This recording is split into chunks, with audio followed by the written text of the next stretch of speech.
د یو شمېر قانوني مقدمو سره مخ پخواني وزیر اعظم او تحریک انصاف ګوند مشر عمران خان دعوه کړې ده چې د راتلونکي ګل یا د چهارشنبې نه وړاندې یا د خالی پرواز نیول کېدی شي. د امریکایي ټي وي فوکس نیوز سره مرکه کې ښاغلي خان ویلي چې اندېښنه ده چې راتلونکي هفته کې به زندان ته ولېږل شي، خو وایي چې وکیلانو یې سخته خواري وکړه. د هغه په خبره د دې باوجود زه هېڅ شک نه لرم، دا یوازې وختي سوال دی. د ګل یا د راتلونکي په کومه بله ورځ به دوی ما زندان ته واچوي. په نښه مای عمران خان د غبن په یوه مبینه مقدمه کې عمران خان د نیب لخوا نیول شوی و چې د هغه د ګوند پلویانو وروستو د هغې د ګرفتارۍ په ضد قهرجن احتجاجونه کړي وو او د دغو احتجاجونو په مخال ګڼ شمېر دولتي ودانو پوځي تاسیساتو ته اورونه اچول شوي وو. د نښه مای د پیښو نه وروسته پاکستان کې تحریک انصاف ګوند د پلویانو او مشرانو په ضد امنیتي ځواکونو سخت عملیات پیل کړي وو او عمران خان دعوه کړې وه چې د ګوندي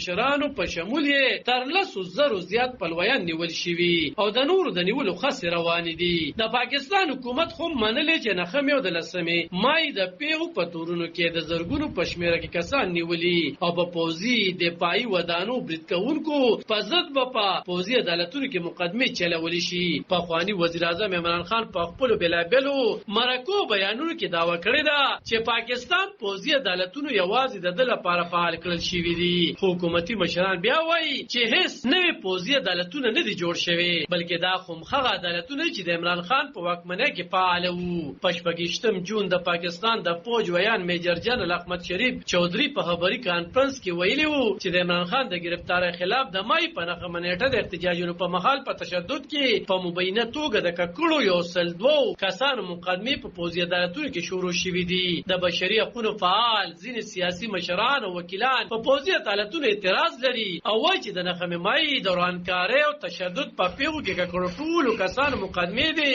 په پوځي نه بلکې په سیول عدالتونو کې وچلول شي. په خپله مرکه کې عمران خان وویل چې هره ورځ د هغه په ضد یوه نوې مقدمه درج کېږي او تر دې مخاله د مقدمو شمېره 180 ته رسېدلې ده.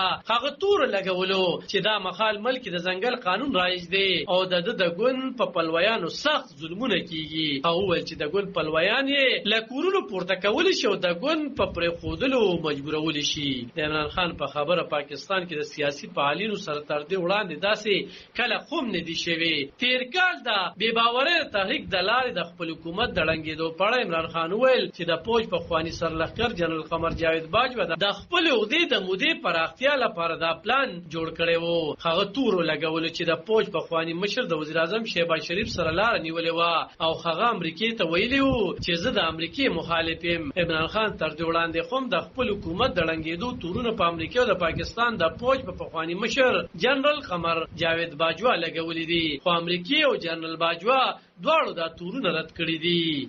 علب خان شیرپو دلبر نیوز 400 د یو شمېر